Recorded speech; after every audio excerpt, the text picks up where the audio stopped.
Kaagad ni Clea natakpan ang sariling dibdib matapos makaramdam ng kilabot sa buong katawan niya. Ano ba? Asik niya sa sarili.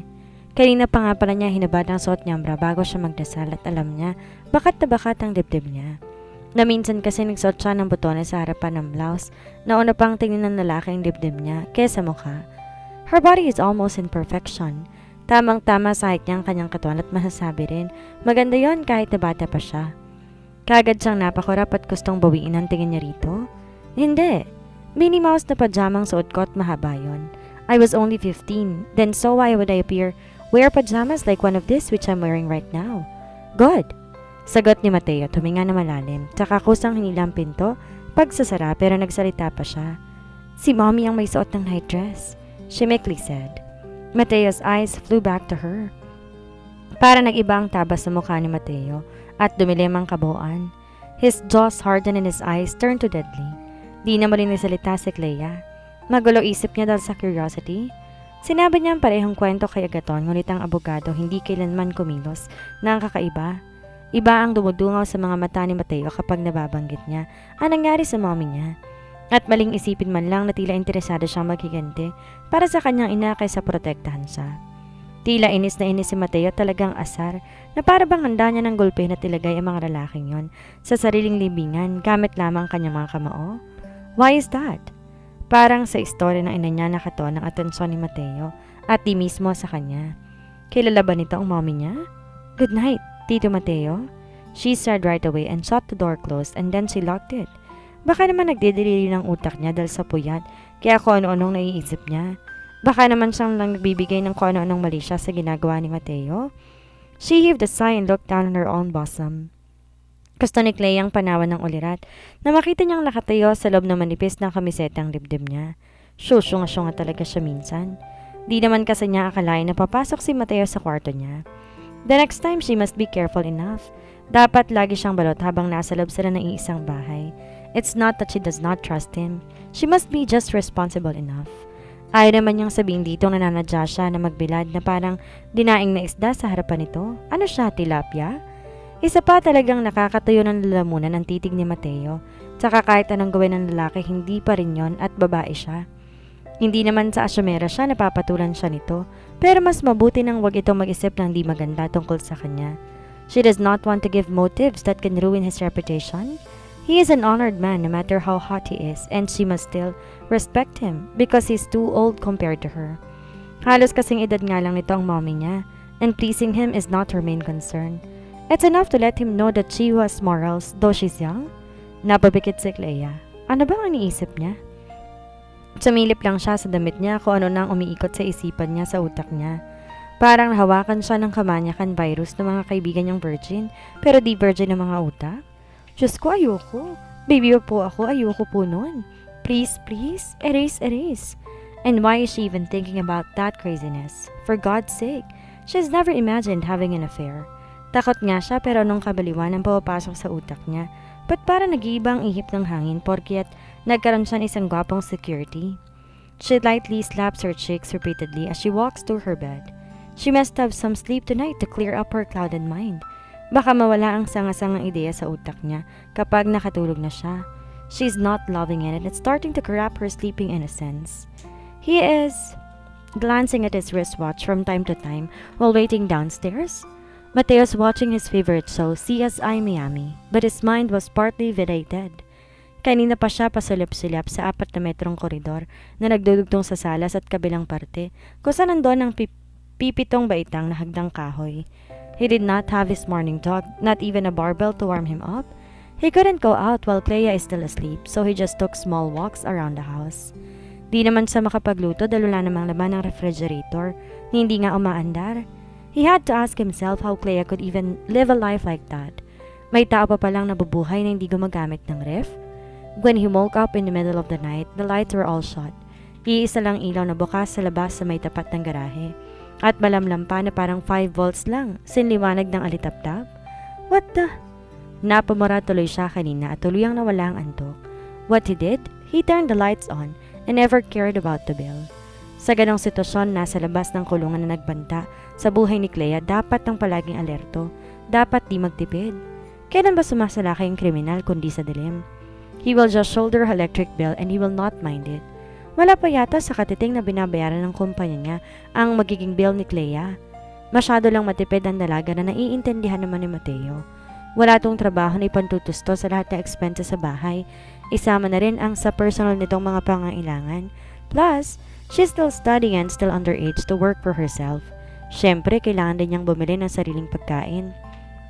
At bilang isang praktikal na babae na nasa isang mahigpit na budget, mas mahusay gumastos ng pera para sa mga bagay na makakabusog sa kanyang tiyan kaysa gastusin sa ilang mga hangal na kumpanya ng kuryente o tubig.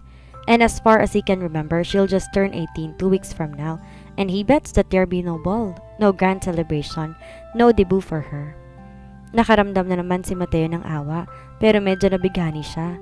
Hindi si Clea masyadong gumagastos para sa ilang material na bagay sa buhay, kundi higit pa sa kanyang pag-aaral at pag-iipon ng pera para dito. Kaya naman sana ang mga magulang nito ay may kaya, kaya lang bumagsak na rin ngayon, dahil kung totoo mang galing sa sugal ang lahat ng yaman ni Vlad, di rin talaga makakaligtas sa karma, lalo na kung ng gulang ng kapwa para masensa lang sa buhay.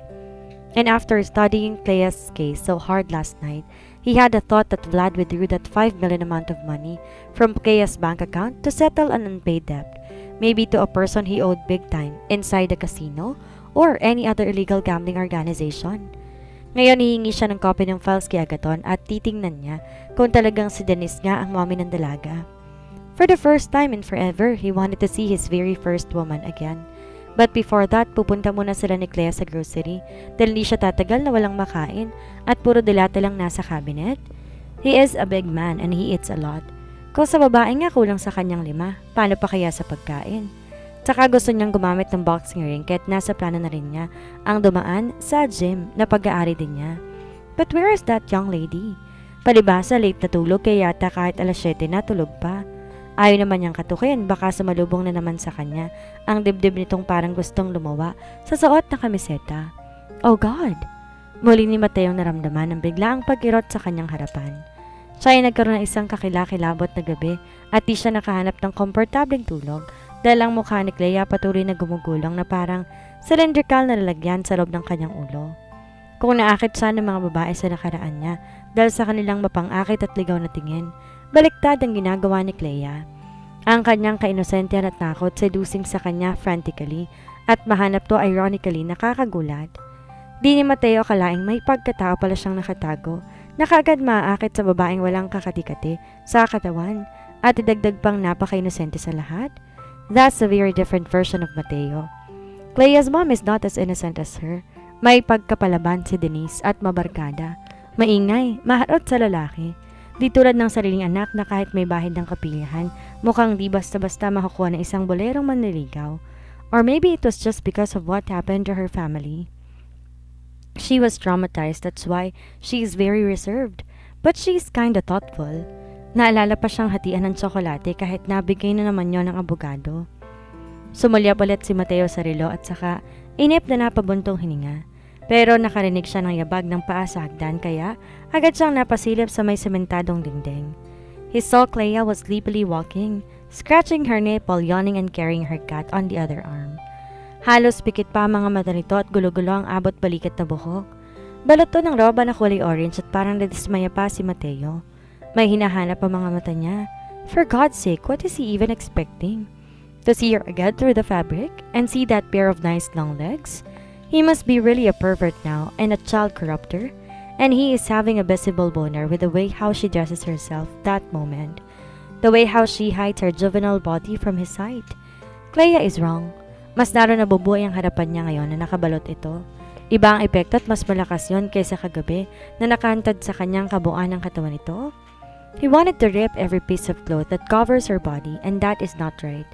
She's your first love's daughter, remember that?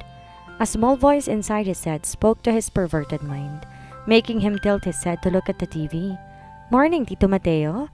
Clea greeted him. He finds it hard to ignore her husky morning voice, so he tilts his head again to the side. Mukhang mahirap ang sitwasyong pinasok niya. Kusa nang umaayon bawat parte ng katawan niya sa bawat kilos ng dalaga. She smiled at him, a lovely one. Coffee? She asked. Huh, as if she has coffee in her kitchen. Wala naman nga siya nakitang kape roon. May creamer, wala namang kape. Gatas ang nasa loob ng isang transparent jar at asukal. Nananaginip pa yata to na may kape sa kusina. As if you have. Masungit na sagot ni Mateo.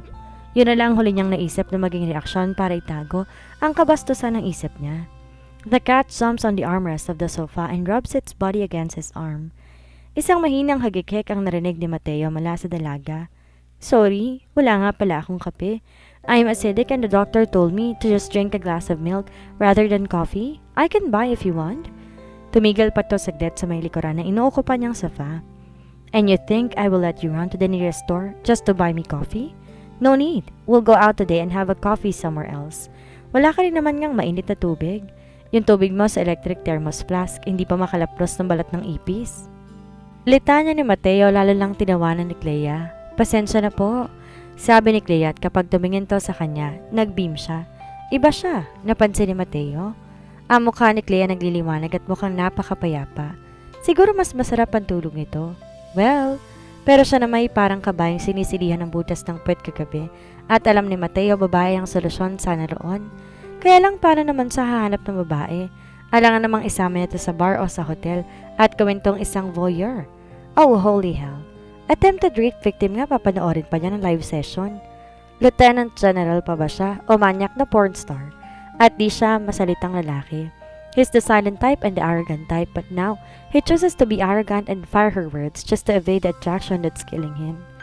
Kahit anong paalala ni Mateo sa sarili niyang anak ito, na babaeng makailang ulit din niyang inihiga sa kama, hindi pa niya rin makontrol talaga. He wants her. Maliligo ba ako para makapunta na sa pupuntahan mo? Pwedeng isama natin si Cutie? Malambing na tanong ni Clea sa kanya. She's acting different compared to how she dealt with him yesterday. Para natulog lang to, nag-iba na ang ihip ng hangin. O baka sa kanya lang kasi napansin niya kahapon na talagang malambing si Clea sa mommy niya at magaling pa. Yes, I'll give you 20 minutes to prepare, he demanded. Ano? Konti naman, Tito Mateo.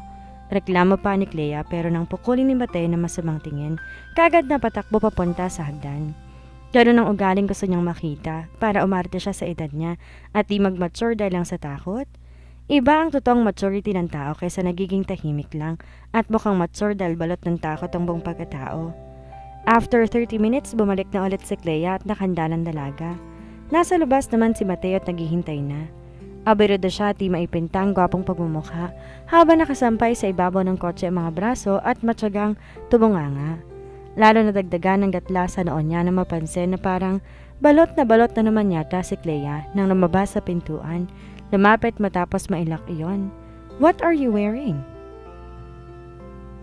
Ines na tanong ni Mateo. Gusto mong magpulmul niya? Hindi na pigilang dugtong niya kaagad. Why wouldn't you notice her? She's wearing a skinny jeans and a brown coat. Jesus Christ! Yung coat na sinusuot pag winter sa ibang bansa ay nakabalot sa katawan ng dalaga na lagpas tuhod ang haba. Maang na nasipat ni Clea ang sarili at napanganga. Pulmon niya kaagad? Di pwedeng ubo lang? Tsaka hindi ako ubohin dito kasi balot ako. Ngumiti ito na parang nakakaloko kaya nagkalta presyon na naman siya. Get rid of that, utos si Mateo. Tatawag ba siya ng lahat ng santo sa langit dahil mukhang di rin matino ang utak ng batang binabantayan niya ngayon? Bakit naman yata parang nasiraan na to ng ulo? Ayoko, Tito Mateo, wag mo akong pakialaman, please. I respect you. Naisip ko hindi dapat kita kinokontra kaya sumusunod ako at good girl ako. Pero wag mo namang pakialaman ang pananamit ko. Pananamit? Pumitek ang sentido ni Mateo sa Ines. You call that pananamit? You must put on the clothes that complements with the weather. Hindi yung para kang paliliparin papunta ng winter wonderland. Napabuga siya ng hangin pero ang totoo, naiinis si Mateo dahil parang tinatago lang ito ang katawan sa kanya. He won't rape her no matter how horny he is. Mas lalo nga siyang naalibadbaran kapag gantong nakabalot ito. Baka lalo lang talagang magahasa niya. Ang daldal mo naman, Tito. Halika na, huwag mo na akong pansinin. Giit ni Clea. Hinilang pintuan ng kotse para kaganyang mapindot ang lock.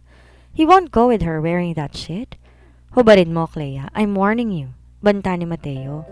Umigkas na ang panga niya at kapag hindi siya nakapagpigil, sisigawan na niya ito. Dangan lang kasi baka umiyak ay nagpipigil siya. He does not want the people around to make fun of her once those people see what kind she's wearing. Kasi... Clea scratches her head in March. Nag-iingay ang suot nitong boot sa pavement pero wala siyang pakialam. Hubad!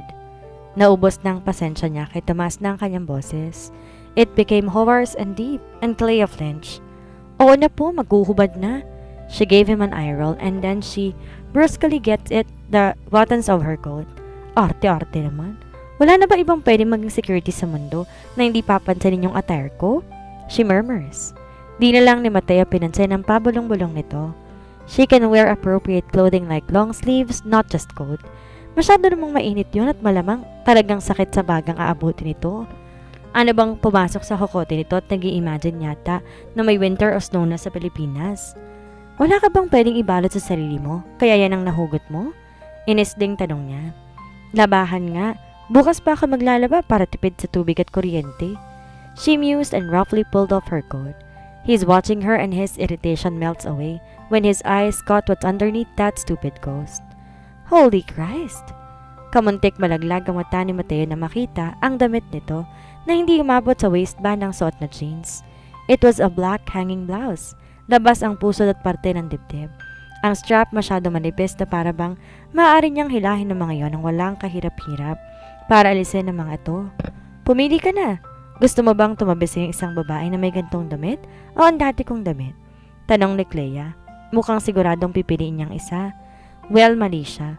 Gusto niya magagandang babae at pinagmamalaki niya na makasama isang batang vixen tulad na nakita niya sa kanya na sandaling iyon. Pinindot ni Mateo ang unlock button ng kanyang sasakyan. Hop in! Malamig na utos ni Mateo habang pinagbuksan si Clea ng pinto. Nagmarcha pa palapit si Clea na nanunulis ang mga labi, sumakay sa kotse. Parang ilang na ilang sa suot na damit. Too bad, he thinks. Now she got the consequence for trying to hide her body from him. Ngayon, nahantad na ng tuluyan. Kinuha ang pusang natutulog sa loob ng kotse, hinalik-halikan bago kinalong. Napailing na lang si Mateo bago naglakad, papunta sa kabilang side ng sasakyan. Walang imik pinaandar niya ang makina. He never glances her way or else he might just regret it. Do you mind if I'll go and get the change first? Hirit pa ni Clea sa kanya. Noon si Mateo napatingin dito at nasuri ang kabuuan ni Clea. By the look on her pretty face, she's feeling awkward. Halos yakapin ito ang mga braso at paulit-ulit na hinihimas yon. Her eyes are gleamy, at the same time worried. Parang sa tema ng pagkakapo nito sa upuan, parang gusto nang magpakain doon ng buo. You look good, don't bother. He briefly uttered but it was an understatement. She looks pretty awesome and doesn't look much her age. Para na tong 20 anyos kung kumilos. Napakahinhin at dalagang-dalaga na. Hindi ako sanay. She pops out her lips even more and glances at her own bosom. Masanay ka na, besides it's not too daring. Women from certain bars and clubs dress a lot different than that. Sinimulan niya na ang paandarin ng kotse papalabas ng bakuran. But I am not used to this. The next time, don't try to put excess fabric. Masungit na sagot ni Mateo. Sino bang pinagtataguan mo, rapist o ako? He glared at her sideways but she just nibbled her lower lip and dropped her gaze. Sinasabi na nga ba? Siya ang pinagtataguan nito, kaya mas gusto pang mapulmonya dahil sa pawis kaysa magdamit ng normal lang. Mukha na ba talaga siyang rapist para pagtaguan ng katawan? Yung ibang babae nga naguhubad pa sa harap niya, unang palda kasama panty, samantalang isang to naman binabalot ang katawan, parang kulang pa yata magsuot ng undies na lata. Kapag siya hindi makapagbigil, patitikimin niya talaga ito ng bagay na totoong nakaka-addict, masigit pa sa drugs. Make love. Sorry, Clea softly said. You should be, he pronounced. Sumulyap to sa rearview mirror at doon nagtama mga mata nila. She looks so guilty about it and cannot even hide it and she is so gorgeous. But she's right. Delikado talaga to sa kanya at malamang naramdaman niya ni Clea. Kaya pilit tinatago ang sarili. And she's so gorgeous, but she's right. Delikado talaga to sa kanya at malamang maramdaman niya ni Clea. Kaya pilit tinatago ang sarili. But he has a lot of self-control like what he said. I just don't want to trigger a man's suspicions that I easily provoke malicious acts. And who thinks of that? I never did I? Pasulyap-sulip lang si Mateo dito dahil nagmamaneho siya.